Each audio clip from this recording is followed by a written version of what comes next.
Shalom, everybody. Thank you so much, Pastor Mario, and my good friend Jim and Rosemary for having me with you at your Purim prayer event. And we don't take it for granted that there are Christian leaders like yourselves who are coming together in order to stand with the Jewish people at this time of Purim for such a time as this. We don't. It's unprecedented from a historic perspective. So thank you for making time and for sharing your hearts with the people of Israel. I've been talking a lot with Pastor Mario about the significance of the number 70, the chronology of the Scroll of Esther, exactly when it happened and who were the kings. And Pastor Mario was really interested in the prophetic significance of 70. And I think that he really honed in on something very important to understanding the Scroll of Esther. I know that we all know this story, and so I don't want to take time to explain the story. I'm assuming that you're familiar with it, but what you might not be aware of is exactly when it happened, but you can't really understand the story without understanding exactly when it happened. So it's really important to get these facts down. So it says in the beginning of the Megillah, and I just want to take a minute to show you this is a new Scroll of Esther that I was very honored to be a part of, that we just released this week, the Israel Bible Scroll of Esther in memory of a woman named Esther who was killed by Palestinian terrorists a few weeks ago.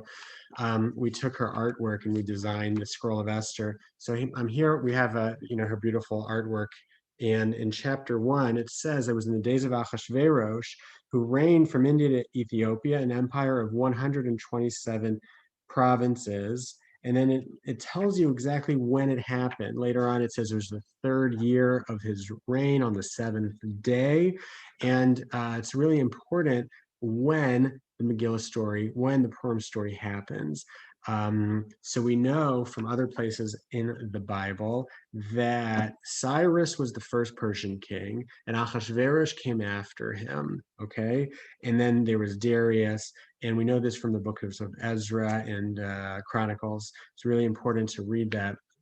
And it's important to know that Cyrus was exactly 70 years following the destruction of the temple, the first temple. And if you look for a minute at Jeremiah chapter 29, Jeremiah chapter 29,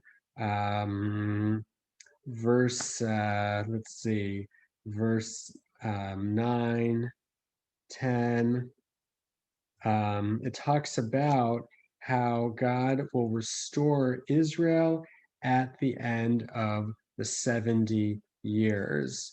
And he says, I will bring you back to the land after 70 years. Here in chapter 29 of Jeremiah.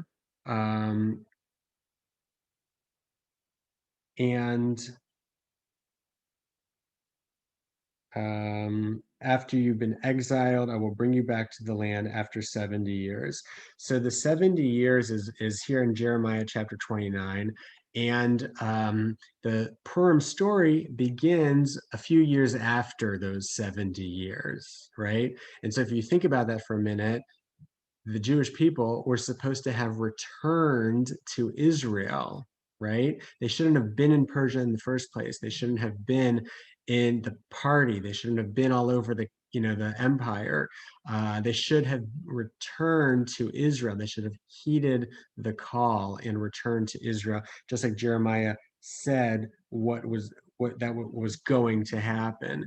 And because of that, unfortunately, there's this major threat and we're almost annihilated completely because why? The people kind of abandoned the land of Israel. They didn't return with enough enthusiasm. And if you look at the book of Ezra and Nehemiah, it talks about how, it was only a small amount of Jews who went back to Israel. They were intermarried. They were, not necessarily like the cream of the crop of the Jewish people. And that's when this happens. And I'm sorry, here, let me read it for you. Verse 10 in Jeremiah, and I'm reading from the Israel Bible. It says, "For thus said God, when Babylon's 70 years are over, I will take note of you, and I will fulfill to you my promise of favor to bring you back to this place," right? It's a promise of favor that God says to fulfill his promise and bring the people back to Israel after 70 years in exile. And um, and so then there's something, that's when the story happens. And this is alluded to in a very, very subtle way. And in this, you're going to have to look with me in the Scroll of Esther. Okay. If you have a Scroll of Esther with you, if you have it on your phone, look at chapter 3, verse 12. You know, we think that the whole story takes place in just a short amount of time, but it's not true. Okay. It's not true. It takes place over 10 years. And it mentions that, and it really wants you to write down the dates because it's really important to understand the chronology within the story. So look at chapter 3, verse 12 in the book of Esther, and it says that Haman is now with the king, and he shares with him his plot to kill the Jewish people, and the king goes along with it. Right? Ahasuerus goes along with it. Then it says that the scribes of the king were called on the 13th day of the first month, right? So the first month in the Jewish calendar is what? Nisan, the month of Passover. The 13th day of the month of Nisan is when the scribes wrote down the decree to kill all of the Jewish people. Okay, why is that important? Because later we know that in just a matter of days, actually, so Mordecai and Esther make the whole plan. Esther fasts, and then Haman is invited to her party. That all takes place during Passover, within a few days of the decree. Okay, and but then, right? Stick with me. I know it's a little bit confusing, but in chapter 8, starting with verse 3, where Esther begs for the Jewish people to be saved, right? Again, why is she asking again for the Jewish people to be saved? I don't know if you've ever wondered that, because, there's a lot of dates that are mentioned in the Megillah, but if you really want to understand the story, you got to write those dates down, and you got to look not at your calendar that's hanging up on your wall, but at a Jewish calendar, a Hebrew calendar, a biblical calendar that has all of the feasts and festivals and the anointing times. And look at chapter 8, verse 3, where it says that he extends his ring, his scepter, and she prays that they reverse the decree. Okay. And then it says in verse 9, this is going to shock you. The royal scribes were called at the time in the third month, which is the month of Sivan, on the 23rd day. And on that day, a letter was written to the Jews that they would be able to defend themselves against their enemies. Okay. So for all of those of you who are still with me and who are good at math, so think about that for a second, right? The initial decree against the Jews was on the 13th day of the first month, but the decree, even though Haman is killed and the Jews are saved during Passover, just a few short days later, there's still this decree that's hanging out there. And the Jews are exposed and vulnerable because the first decree has been issued. And it's not revoked until when? The 23rd day of the third month. All right. It's a long time. It's like 2 months, right? Well, it's actually a little bit more than 2 months. How long is it from the 13th day of the first month to the 23rd day of the third month? Right? You're probably figuring it out. It's exactly 70 days. Exactly 70 days. You have 17 days in the first month, plus 30 of the second month, plus another 23 days in the third month is exactly 70 days. So now, why is it that there is this 70 built into the Megillah story? It's really important because there were 70 days where the Jewish people are being punished, right? And God has this judgment over them. Even though it seems like if you're a superficial level that everything is fine, everything is not fine because the first decree of our annihilation hadn't been revoked yet. 70 days is a long time to be sitting with such a heavy sentence over your head, waiting for the verdict to be dropped. 70 days. Now, why 70? Why 70 days? It obviously has to do with the 70 years that Jeremiah said, in 70 years, you're going to come back. We didn't come back, and for 70 days, we had to sweat it out. And in fact, we see in the book of Numbers, this is really amazing, very similar story. And with this, I'm going to wrap up. But in the book of Numbers, so in chapter 14, so you remember there's this terrible story. One of the worst things that the Israelites do, the Jewish people do in the desert, is that they don't trust God. And when he says, I'm about to take you into the land of Israel, they say, well, hold on a second. We want to check it out first. What are you giving us? What are we getting ourselves into? We want to send out spies to make sure that it's a good land. And sure enough, that's what they do. God, and they come back with a negative report against Israel. God's furious, right? So much so that the whole generation dies, right? And what else? They wander. How long do they wander? We know 40 years. Look here at Numbers 14, chapter 14, verse 34 or verse 33. Hey, let's go back to 32. But your carcasses shall drop in the wilderness, meaning you're all going to die here because of this terrible, terrible sin against Israel. Your carcasses shall drop in this wilderness, while your children roam in the wilderness for 40 years, suffering for your faithlessness, until the last of your carcasses is down in the wilderness.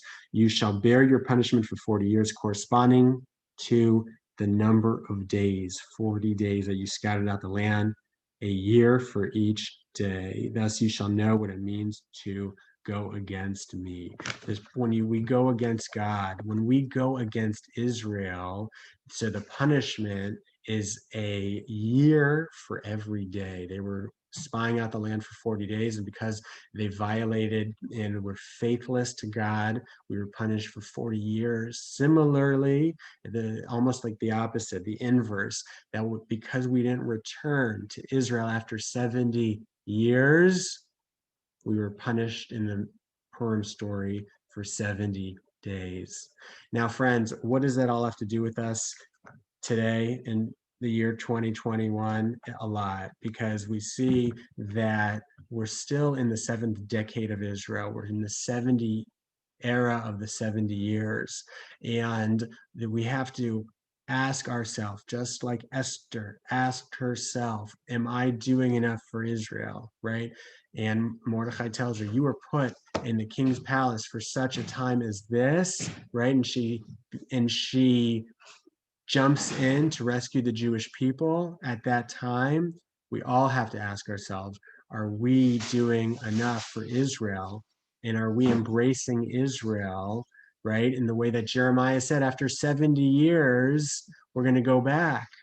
And the people at that time were not enthusiastic about going back, and they were punished. How enthusiastic are we about Israel? It's so important that we get this right in order to bring about the ultimate redemption, the Messiah, the Mashiach that we're all waiting for. It's vital that we take advantage and learn the lesson of the 70 years. Pastor Mario, Awesome. Thank you. I do have a few questions. all right. Number one, in one of our prior calls, we understand prophetically, Israel has been in the land now. Is it 72 years? Is that correct? Yeah. On the So 70th year was when President Trump, as our modern day Cyrus, made the decision to move the embassy to Jerusalem. Like the Cyrus decree, for the Jewish people to return to Jerusalem and rebuild the temple and the walls and make Aliyah. You had mentioned two things, if you can expound on that. In Jewish understanding, the 70 is not just a year, but a new era. And you said that the first 70 years meant something, and the second 70 years means something else. Can you expound on that? Yeah, I think that 70 has a lot of significance when it comes to the return of the people of Israel to the land of Israel. From the time of Jeremiah, first identifying and establishing 70 for that purpose.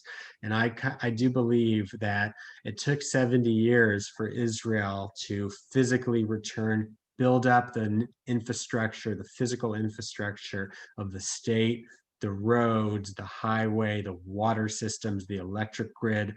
And now we're shifting, we're transitioning, because the physical redemption is meant to pave the way for the spiritual redemption. The physical infrastructure is meant to pave the way for the spiritual infrastructure. And now that we're already at we're moving into the second phase here after the first 70.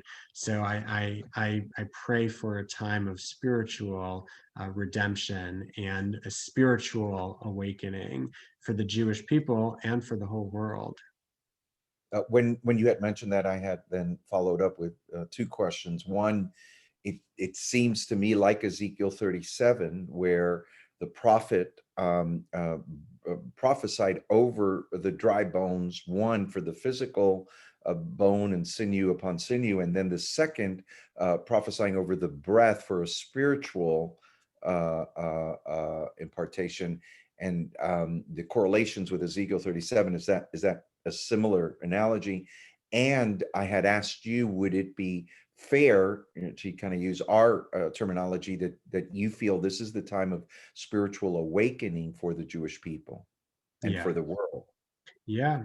I mean, I think that you're right. Ezekiel, the vision of the valley of dry bones is so connected to the modern return of Israel to the land. We literally emerged out of our graves from the Holocaust, and God breathed in us a new spirit within just such a short amount of time, from the ashes of the concentration camps to the founding of the state of Israel. So it was clear that that was thanks to the breath of God. And the Jewish people are definitely, there is a spiritual awakening that's happening. More and more people, look, we're meant to be a nation in our land. We're not meant to be Jews living, in beautiful sunny southern Florida. That's not the homeland of the Jewish people. The homeland of the Jewish people is in Israel. In order for us to fulfill our duty, to fulfill our obligations and our historic destiny. Rabbi, we want to thank you so much for your time, for all of the work that you do. It's been an honor working with you for the last couple of years. We look forward to future times, and we just want to thank you. You are definitely a pioneer in a lot of this theological discussion and understanding, and we're so grateful for the insights that you give many of us as to the Jewish understanding of the Bible. Thank you so much. Happy Purim, and Thank God you for bless you. having me. Shalom, everybody. Shalom.